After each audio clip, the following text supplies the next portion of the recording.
All right, we got another really cool game for you. The two most creative and I think some of the two coolest colorless decks that we have, the Top Deck Simulator from your very own No Loaf, and the Tasty Energy from Weeder, piloted by me, Z-Man Cuddles. Let's jump into this Twinleaf replay. Whoa, I cannot talk today. That's going to go great for a video. So we have a pretty busted start. A Lickitung with a pot helmet. Just as you see, typical colorless shenanigans. Let's switch sides here to No Loaf. He's putting down the Crisis Punch and Chorusing for 2.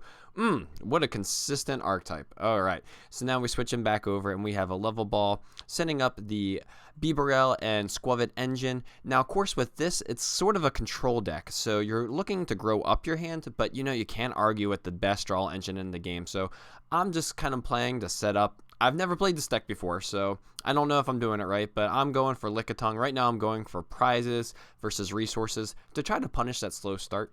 As a side note, this is why I think it's so important when your control deck can take prizes, because it can make it where if your opponent has a slow start, you want to just end them. Now, he's coming back into the game. Bruno, I don't know about that No Loaf, but that's one of your favorite cards. I made sure I got him a full art for, I don't know if it's his birthday or what, but man loves Bruno. So I go evolve into Lickitung, and here is where the licks go crazy. I can discard a random energy, discard a card from the hand, and discard a top deck. So that is really the main attacker. That, and then looking at a Stoutland to do energy denial, and a Bouffalant.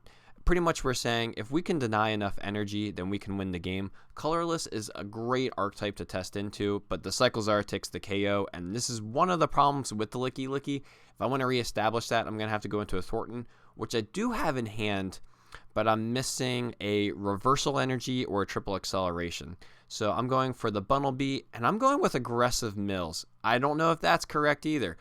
Maybe I should have gone more counter catcher, but my idea was that there's so many resources that they have, especially because I know No Loaf and I know he plays Bunnelby too, that he can shuffle resources back in.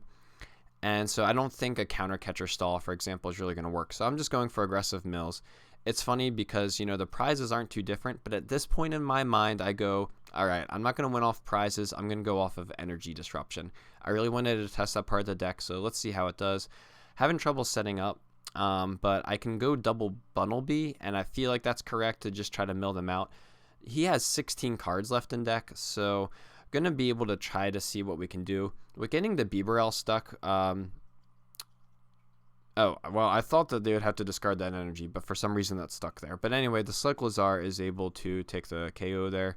Oh, because they did a Guzma. I'm sorry, I missed that, folks. So my Bunnelby is still alive, but my Herdier went down. So I'm going to start to recover some of those pieces and nest ball them back up and set up. Definitely going to have at least one of those two power Pokemon to be able to do this play.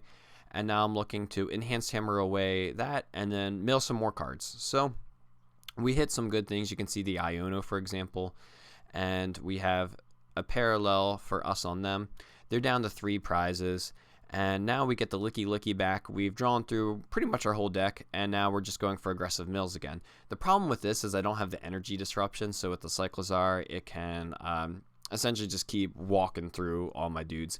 This is also why Cyclozar is so good in colorless and why in hops you might not want to cut it.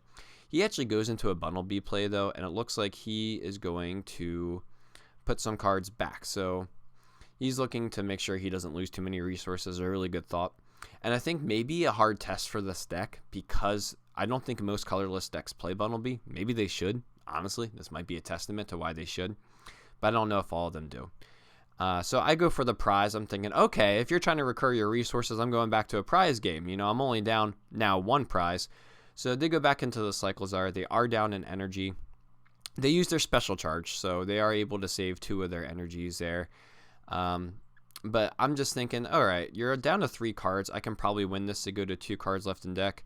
So I'm thinking, let me go for an aggressive mill. I can mill 2. I have a Team Flare Grunt for next turn. Oh, for this turn, even better. So I actually feel really comfortable. I feel like I'm in the driver's seat here. With these mill 2, they're going to have 1 deck, and that's going to be their draw for turn. So let's see what they draw. Oh. I guess I missed something. I thought that would have been their draw for turn, but instead they're able to come back here and take that KO. And I guess then they had one card left, and that last card was Guzma of all the cards. Now I know he shuffled that back in, so that's why they were able to get that. Kind of a crazy game, a little bit hard to follow because it's not your typical colorless. But you can see they had 0 cards left in deck, so it came to that Guzma and a really good Bunnelby that was able to clutch it there for them.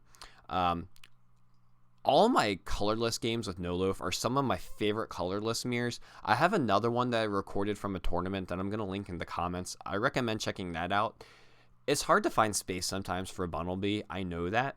But oh my goodness, if you can add Bunnelby and Crisis Punch, you can play like 2 different colorless decks, alternating between control like he did himself and an attacking route. And man, I always love my games with No Loaf. I think this was a really cool showcase. As I get to learn the deck a little bit more, there's probably some lines I did wrong. But also, I love Weeder's deck here, Tasty Energy. Check that out. We'll have the list here at the end, and we'll also have them in the comments. Let me know what you think about these decks and the Twinleaf content.